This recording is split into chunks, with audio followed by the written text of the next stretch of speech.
Did you know that David Cross, aka that dude from Men in Black, Megamind, Arrested Development, and, Alvin and the Chipmunks, was the first person to ever invest into Kickstarter?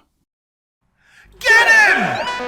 Yes, ladies and gentlemen, today is Celebrity Day here on Kick Scammers, the show where we look at the scummiest Kickstarters, the most terrible Indiegogos, and the most disgraceful GoFundMes ever. However, let me start this video off by saying that not everything on these platforms are a scam. In fact, let's start this video off by talking about Eric Sanchez. Who? Eric Sanchez! Some random guy who was a massive fan of Kenny Loggins, aka the guy who made the soundtrack to your favourite 80s movies.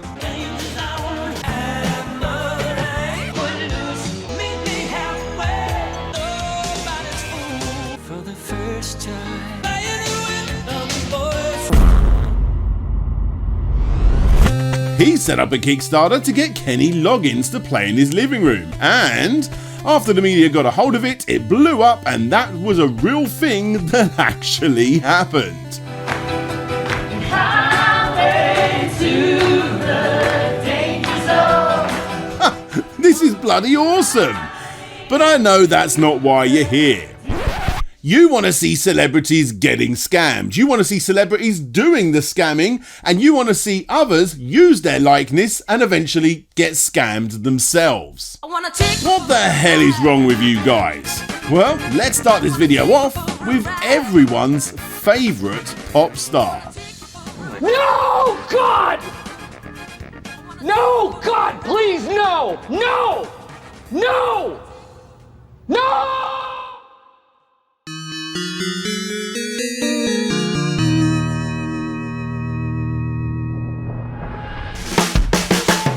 Yes, Katy Perry, back before she became an astronaut, back before she became the voice of feminism, back before she sold out all of her Vegas shows, Katy Perry was on top of the world, performing at the 2015 Super Bowl, where the New England Patriots took on the Seattle Seahawks and won their 4th victory at the popular sporting event. Look, partner, American football's just not that popular here in the UK. That's my best American accent. Apologies to all of my American fans. However, what is very much popular all around the world from these sporting events is the stupidly expensive advertisements and, of course, the half-time shows, as this performance in particular ended up getting better views than the game itself. Crazy to think that this was how popular Katy Perry was 10 years ago. But was she really the star of the show? No, of course not. Was it Missy Elliott? No, wrong again. Was it Lenny Kravitz? Again, no.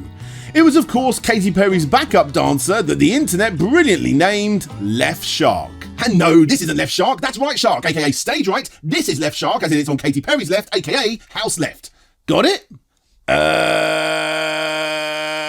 Now Left Shark blew up on the internet due to its out of sync I don't give a swim dance routine, and in true internet fashion, places like Reddit became obsessed trying to get AMAs with whoever was underneath this awesome looking costume, and a hunt for the real identity went underway. Which they did eventually find. Apparently it's some hairdresser who now is so happy with what happened that they actually have Left Shark down on their resume. Anyway, during the height of Left Shark's popularity, one individual ran an Indiegogo in order to make a profit from Katy Perry's backup dancer. And in short, that's exactly what he did. $92,977 was raised by 1,287 backers who wanted an unofficial halftime shark suit for themselves, most of whom paid between $89 to $99 each to get one, whilst everybody else paid for the hilarious thank you email or stickers. Seriously, people have way too much money. Now, in all fairness, this was marketed as a fun little project and the profits were going to be going to the World Wildlife Fund, Wild Conservation Society and Renewable Energy non-profits. You know, after the fees from creating the costume, and then Indiegogo's got to take their cut of course too. Either way, Nice. However, what wasn't explained in the Kickstarter, or I suppose what wasn't predicted by the campaign owner, was just how much work this was going to be. He hasn't got time to make the best part of 1,000 bloody shark suits.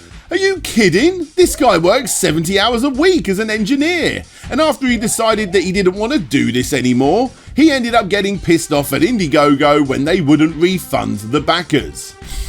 Now look, you're never normally going to find me backing up Indiegogo, but in this instance, it's not up to them to refund all of your backers when you can't be asked to make the suit anymore, is it? Of course, this resulted in 0 updates given for the longest time, and backers getting so wound up that one of them created a change.org petition in order to get answers, as not only have no updates been given, but there was no confirmation of the funds given to charity either. This finally resulted in a rather underwhelming update being given, showing off what can only be described as a school play rendition of the Left Shark outfit, before the owner gave up, realised he hadn't the time for all of this hassle, and for several months offered refunds to those that asked for them, and only those that asked for them. Did everyone get a refund? Probably not. In all fairness, updates claim that 700 odd refunds had been made, and that if you didn't request a refund by the requested date, then the unallocated money will go to charity. The comment section shows an endless stream of backers still waiting for their refunds, with the occasional person claiming to have got theirs, and no update was ever given as to whether the money ever did make it to the charities or not. I'll let you guys come to your own conclusion as to what happened to that, because honestly, no one knows. Hey there guys, before going ahead and getting into probably the most painful celebrity Kickstarter ever for me, I just want to give a quick shout out to my sponsor, Instant Gaming, where you can get all of the latest games for Steam, Switch, PlayStation and Xbox, all with huge discounts. Games like Scum, that's 51% off, Elden Ring Night Reign is 22% off, Rematch is 25% off, Expedition 33 is 42% off, and you can even pre-order games on the site too. Borderlands 4 is 24% off, Wu-Chang Fallen Feathers is 32% off, Mafia Old Country is 25% off, and Metal Gear Solid Snake Eater is 35% off. Instant Gaming are not only a huge help to the channel, but they're also quite a bit different from the other sites that you've probably heard of. What I mean by this is that they do not allow third-party sellers to sell games on their site. Everything is purchased directly and have come from official sources. A massive thanks once again for the support guys, but for now, let's get back to Kick Scammers.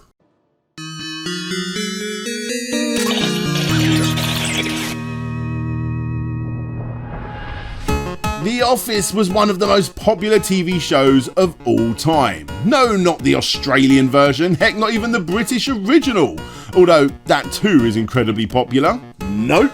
Sorry, British homeboys, as much as I adore the British Office, it is absolutely fantastic, so quotable. I think the American Office definitely wins. This is one of my all-time favourite shows. Even though it did take its time getting into the swing of things, that first season is quite hard to get through. And on home media, I can't believe more people don't bring this up. Season 1 on home media in the UK in PAL territories is probably the worst show ever to be put on disc here in the UK. Seriously, I don't know how this isn't more well known and talked about, but my PAL copy has been sped up ever so slightly just on season 1 in order to fit every single episode onto one disc, making everyone sound super squeaky.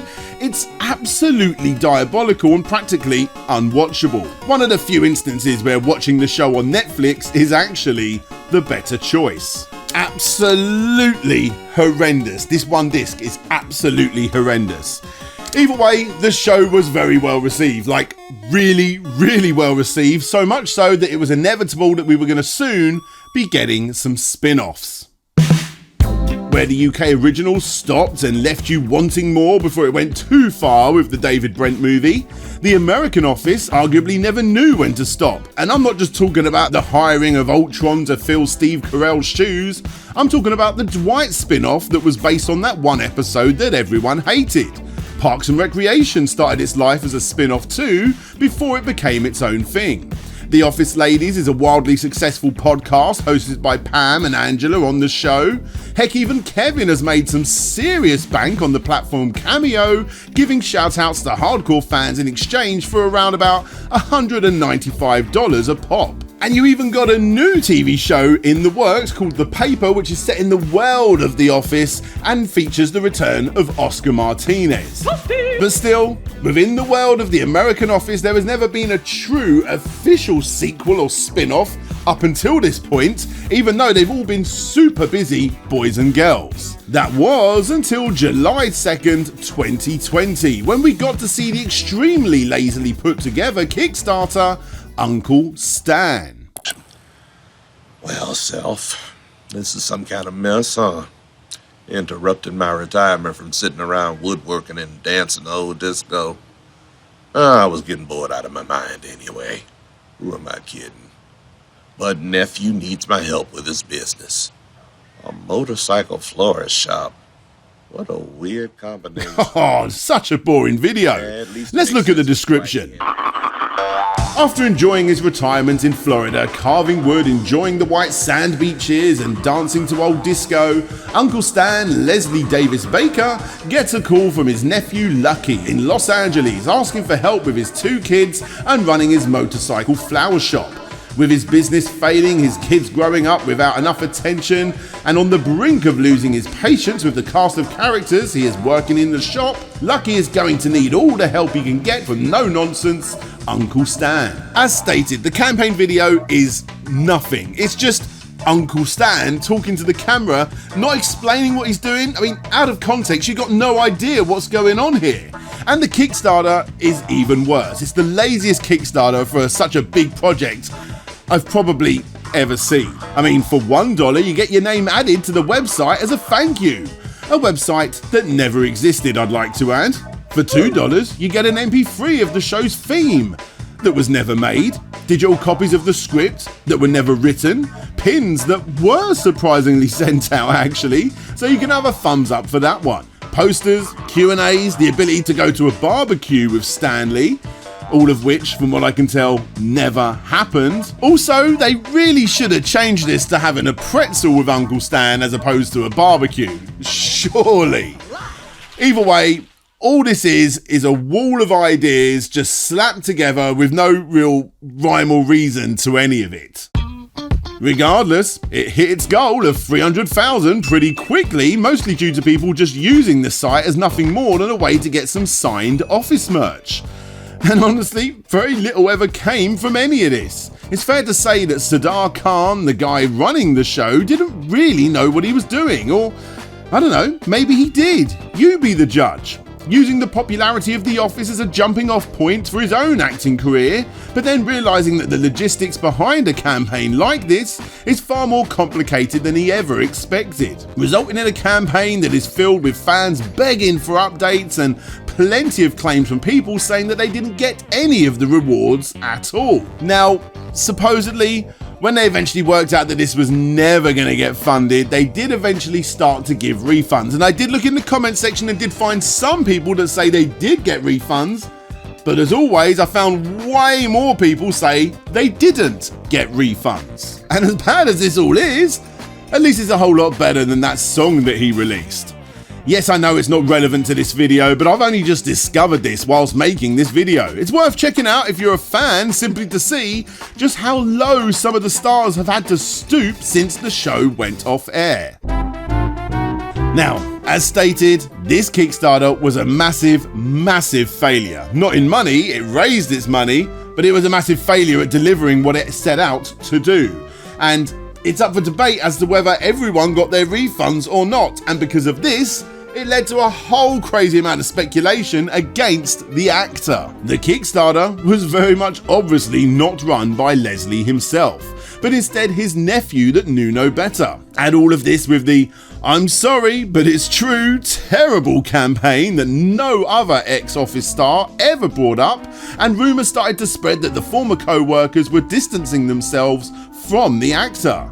And unless I missed it, the Uncle Stan show was noticeably never mentioned on the popular Office Ladies podcast either.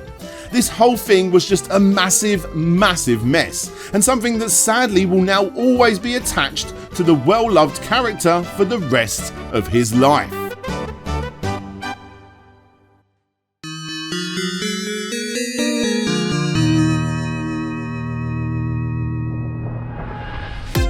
Kickstarter is still a very popular website. In fact, it did better in 2024 than it did in 2023. A lot of people, myself included, love to browse the website and support projects that more often than not are way too niche to get into mass production. But 2024 isn't 2017, back when the website was significantly more popular and backers didn't know stories like the ones you see on this channel. And because of that, back then people were way more willing to whack down some money on a project which didn't make any sense and was stupidly confusing, all because it had a famous person's face attached. Neil deGrasse Tyson, the unelected spokesperson for all things science, was the guy behind, in front, whatever. Neil deGrasse Tyson was attached to Space Odyssey, the video game. Now, this project we love, yes, it was a project we love, did get funded to the tune of $357,866. And the campaign video looked like this. How did we get here? How did it all start? Where is it going? These are questions that restless thinkers have tackled over the millennia. Oh my god, will you get on with it? It takes almost a minute and a half's worth of random voice clips and low quality Windows 95 created space footage before you discover what you will eventually do in the game. Part of the fun of Space Odyssey are the missions. These are challenges that will allow you to learn, but also to really explore. Whether it's racing lunar buggies, piloting through asteroid fields, mining assets that you can bring to your home planet, as well as the ability to find alien life. There's lots of exciting things that you'll be able to do in Space Odyssey. Yeah. Look, even after he's explained that, all this is words. You got some nice concept art, I'll give it that. But again, it's just words. The best I could work out is imagine the exploration of something like No Man's Sky, but without any of the gun or battles, and a dash of world building similar to something like, I don't know, maybe Spore, but with far less funny phallic looking creativity. Mix all of that with the gravity planet spinning asteroid game that you used to play in school when you had nothing else to do, and finally sprinkle in some GCSE science homework. Sounds great, right? Nah, come on. Neil deGrasse Tyson is involved. Yeah, that's more like it. Essentially what you got here is the Kickstarter equivalent to a drunken video game sales pitch.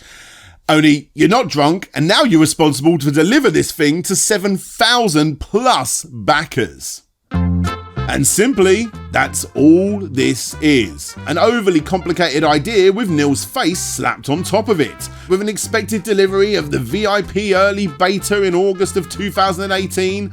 I don't think I need to tell you that this didn't happen.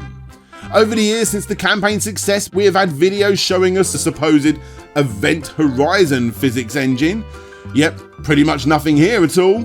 You had an Indiegogo campaign pop up where they raised even more money. Yes, again, nothing here at all except for angry backers. There was some confusion as to whether the Game of Thrones writer George R.R. Martin was going to be involved. Apparently they had him down as a possible collaborator, which brought in a nice chunk of backers even though this was never actually officially confirmed. And this is what I mean by not having a proper plan in place when you start a Kickstarter. My guess is that yet again this is just throwing loads of ideas at the wall and relaying all of that to the backers. I'm guessing these guys had one conversation with George R.R. Martin and he said, yeah, that sounds quite interesting, I'd be quite interested in helping. They've taken that as gospel, he's part of the team, and instantly splurted this out to the backers, and it's not the backers' fault for thinking that he was a part of it if you mentioned his name. Anyway, continuing on. The Texas A&M University was contacted by the Space Odyssey team in order to adopt their spacecraft VR demo, These sections would be used to make short in-game challenges in the game, and again, this ended up being nothing more than some videos that looked like it was someone's first attempt at making a VR game. Backers got updates that were nothing more than Wall Street Journal articles copied and pasted as updates, talking about how Jeff Bezos wanted to go to the moon. I mean, it is a space-themed news story, so I suppose it's kind of relevant, but it has absolutely nothing to do with the Kickstarter. When the game was supposed to be released in July of 2018, an update was posted showing some pretty concept pictures, but again, nothing of note was here at all. Talks about included blockchain technology to the game is teased, and again, nothing comes from this. Videos were shown of Neil getting recorded for some VR cutscenes in the game. These were originally expected to be created by ex-Naughty Dog developers, but by this point, they had moved on too. So yes, nothing came from this either. Hang on, wait a minute. Ex-Naughty Dog developers? You're not talking about... Oh no. You're not talking about Big Red Button, are you? Oh no. No! No! No! Yes. The guys behind the Wii U exclusive Game of the Year, everyone's favourite hidden gem of all time, Sonic Boom Rise of Lyric, actually had the sense to not continue on with this project. The creators of Rise of Lyric had more sense than working on this Kickstarter. I think that tells you everything you need to know. Look, I'm not going to bore you with the rest of the updates. Actually, that was all there ever was video game related wise. Some previews of an already created University VR project and some concept art that was made before the campaign went live. Thanks for the $350,000, guys. In the end, the campaign did its usual thing of crying that they'd run out of money after agency fees, marketing, art, production and fulfillment. And in all fairness, it does seem like people did at least get some of the physical rewards. I will give them that. What I will not give them though is the bullshit line that the intention of the crowdfunding campaign was to introduce the vision for the game to the community and seed early development. No, it wasn't. You had a projected release date for a beta, and you even gave updates before this saying that it was going to get delayed. You are lying, and your several thousand backers know this. The real kicker here is that in order to save some face and try to regain some of their credibility, they managed to get you and only you backers some money off the NASA store. Spend $75 and you get $30 off. Not only is this a terrible deal, you got 4 issues with this. 1, it's a deal that's only valid for 15 days. 2, supposedly the same deal was thrown around quite a bit back then, so it's far from exclusive to the Kickstarter backers. 3, it's not an official NASA store. In fact, they ended up later down the line getting taken down by NASA themselves. And 4, the way you got your discount was by signing up to the email list with the same email you used on Kickstarter. When they confirm you are the backer, they will send you the discount code. Wait. How does that work? Either the campaign owner has illegally given all of your private data to an illegal NASA store to obviously verify who you are, or, and this is complete speculation, the owner of the NASA store is the owner of the campaign. He's earning even more money off you.